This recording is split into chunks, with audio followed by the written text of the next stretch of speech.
Physiotherapy मतलब massage है ना। डॉक्टर लिख सकते हो नाम के आगे। फिजियोथेरेपिस्ट डॉक्टर थोड़ी होता है, ये तो बेकार फील्ड है। फिजियोथेरेपी उसमें स्कोप नहीं है।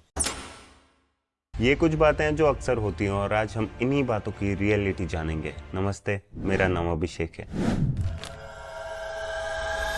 ऋषभ पंत का बहुत ही भयंकर कार एक्सीडेंट हो जाता है और वो क्रिकेट ग्राउंड पे सिर्फ 14 महीनों में वापसी कर लेता है। क्या लगता है दोस्तों, ये फिजियोथेरेपी के बिना कितना आसान हो पाता? या फिर बात करें गोल्ड मेडलिस्ट नीरज चोपड़ा जी के बारे में, क्या लगता है उनकी जीत में फिजियोथेरेपी का कितना रोल रहा होगा? इनके बारे में हम वीडियो में आगे डिटेल में बात करते हैं, लेकिन सबसे पहले एक जनरल वे में समझ लेते हैं कि फिजियोथेरेपी आखिर होती क्या है।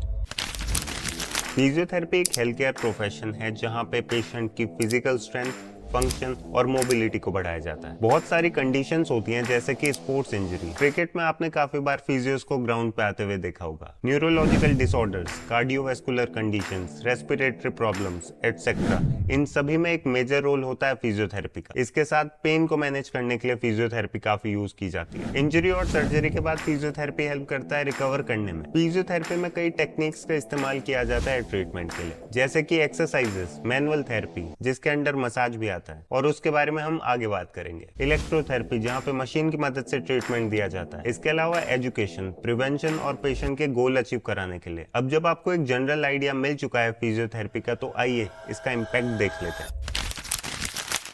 दोस्तों, अभी आपकी कोविड-19 और लॉकडाउन की यादें धुंधली नहीं हुई होंगी। पेशेंट को रेस्पिरेटरी मैनेजमेंट जैसे कि ब्रीदिंग एक्सरसाइजेस, एयरवे क्लियरेंस और लंग रिहेबिलिटेशन, आईसीयू रिहेबिलिटेशन में भी काफी इंपॉर्टेंट रोल था फिजियोस का। इसके अलावा pain management, mental health support और भी बहुत कुछ। 2019 में गोल्ड मेडलिस्ट नीरज चोपड़ा जी का राइट एल्बो इंजर्ड हो जाता है और 2021 में वो गोल्ड मेडल जीतते हैं। एबीपी न्यूज का ये आर्टिकल देखिए, from elbow brace to medal. Neeraj Chopra एक पोस्ट करते हुए मेडिकल टीम, कोच और अपने फिजियो जिन्होंने उनका हमेशा साथ दिया इंजरी से रिकवर करने में, मेडल जीतने तक, इस पोस्ट में उन्होंने सभी को अप्रिशिएट किया। ऋषभ पंत का हॉरिफाइंग एक्सीडेंट तो आपको याद होगा दोस्तों। ऐसे एक्सीडेंट के सिर्फ 14 महीने बाद वो फील्ड पे वापस आ गए। दोस्तों, क्या फिजियोथेरेपी के बिना ये पॉसिबल हो पाता? ये बात तो खुद ऋषभ पंत ने मानी है। एक रील अपलोड की गई ऋषभ पंत के लिए, जिसमें लिखा था, डियर ऋषभ पंत, अगर आपको लगता है आपकी रिकवरी में फिजियोथेरेपी का एक बड़ा रोल है तो एक कॉमेंट कर दो। और ये था कॉमेंट।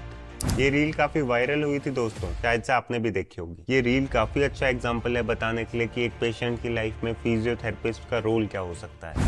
नितिन गडकरी जी दिखते हैं एक डेडिकेटेड वीडियो में फिजियोथेरेपी के बारे में बताते हैं। प्रधानमंत्री मोदी जी भी बात करते हैं कि एक असली फिजियो ही पेशेंट को आत्मनिर्भर बना सकता है। शार्क टैंक जो कि काफी फेमस शो है, वहाँ पे तो हर दूसरे एपिसोड में फिजियोज या फिर फिजियोथेरेपी की बात करना नॉर्मल हो चुका है। जिन लोगों को मार्केट की सबसे ज्यादा समझ है, देखिए वो लोग क्या सोचते हैं फिजियोथेरेपी के बारे में। अगर आप फिजियोथेरेपी की मार्केट देखें इंडिया में, इट इज मैसिव।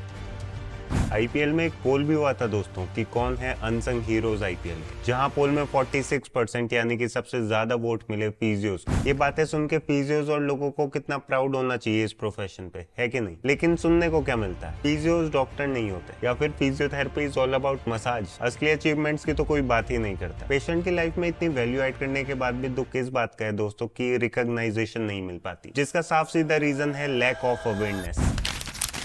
दोस्तों, ये लैक ऑफ अवेयरनेस प्रोफेशन की रिस्पेक्ट और पेशेंट दोनों के लिए डेंजरस है। जैसे कि एक लाइन मैंने बहुत बार यूज की कि फिजियोथेरेपी में तो मसाज होती है। ये लाइन बोलने वालों को तो ये भी पता नहीं होगा कि फिजियोथेरेपी ऑल्टरनेट हो सकता है सर्जरी का बहुत सारे केसेस में, जहाँ पे पेशेंट रिहेबिलिटेशन से भी ठीक हो सकता है और सर्जरी के बाद रिकवरी करने में भी फिजियोथेरेपी की जरूरत है। चलो इस मसाज वाली बात की पहले आपको सच्चाई बता देता हूँ। फिजियोथेरेपी में मसाज टेक्निक यूज की जाती है, जैसे पेन रिलीफ करने में, क्योंकि मसाज मसल टेंशन कम करने में, ब्लड फ्लो बढ़ाने में और एंडोर्फिन जो कि बॉडी के नेचुरल पेन किलर्स होते हैं उनको रिलीज करने में हेल्प करता है। इसके अलावा muscle relaxation, flexibility, circulation increase करने में, इन्फ्लेमेशन रिड्यूस करने में, हीलिंग इनहेंस करने में, स्ट्रेस रिडक्शन में, रेंज ऑफ मोशन इंप्रूव करने में। इसके अलावा और भी कई चीजों में मदद करते हैं फिजियोस पेशेंट की मसाज टेक्निक से। कमाल की बात तो ये है दोस्तों कि मसाज का जो परसेप्शन लोगों के दिमाग में है और ये फिजियो वाली मसाज टेक्निक, इनमें जमीन आसमान का फर्क है। दरअसल मसाज एक बहुत ही कॉमन वर्ड है। अब अगर आपको याद करना होगा मसाज में या फिर ट्रांसकुटेनियस इलेक्ट्रिकल नर्व स्टिमुलेशन में, इन दोनों में से आपको कौन सा वर्ड पहले याद होगा? Of course massage. तो इसीलिए फिजियोस के केस में लोग मसाज वर्ड ज्यादा यूज करते हैं। फिजियोथेरेपी किसी की भी लाइफ में एक बहुत ही वाइड रेंज तक वैल्यू ऐड करता है। वो एक्टिविटी ऑफ डेली लिविंग हो या फिर पोस्चर करेक्शन,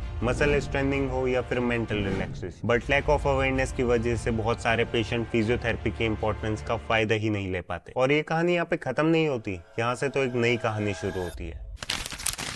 लोग कोर फिजियोथेरेपी को छोड़ के एड ऑन स्किल्स जैसे कि कपिंग और नीडलिंग के 2-2 दिन के सर्टिफिकेशन कोर्सेज के पीछे ज्यादा फोकस कर रहे हैं। यहाँ पे तो कुछ लोग पेशेंट को फिजियोथेरेपी रिकमेंड ही नहीं करते। पेशेंट को अवेयरनेस नहीं रहती तो वो डायरेक्ट फिजियोथेरेपिस्ट को कंसल्ट भी नहीं करता। मोस्ट ऑफ द टाइम आपने देखा होगा कि प्रिस्क्रिप्शन के बाद ही पेशेंट फिजियोस के पास आते हैं। इसके ऊपर फिजियोथेरेपी का वाइड रोल होने के बाद भी कई जगह फिजियोथेरेपिस्ट अंडरपेड है और कुछ लोग तो फिजियोथेरेपी की अवेयरनेस ही नहीं फैलाना चाहते। एक तरफ लैक ऑफ अवेयरनेस है और दूसरी तरफ अवेयरनेस के लिए बहुत ही कम लोग। कुछ अननोन नाम जरूर होंगे जो कि फिजियोथेरेपी की अवेयरनेस के लिए कुछ कर रहे होंगे, लेकिन कुछ नाम हम लोग जानते हैं, जैसे कि doctor Shubhangi Patil, Physiotrends, doctor Neha Shukla, doctor Aishwarya Nigam और ऐसे ही काफी नाम है जो कि फिजियोथेरेपी के अवेयरनेस में हेल्प करते हैं। फिजियोट्रेंड्स तो काफी फेमस है अवेयरनेस चैलेंजेस के लिए और आज की वीडियो में सर ने हमारे साथ कोलैबोरेट भी किया है ये बताने के लिए कि हम फिजियोथेरेपी की अवेयरनेस के लिए क्या कर सकते हैं। हाँ तो दोस्तों, फिजियोथेरेपी की अवेयरनेस के लिए आपको मेनली ये 3 चीजें करनी पड़ेगी।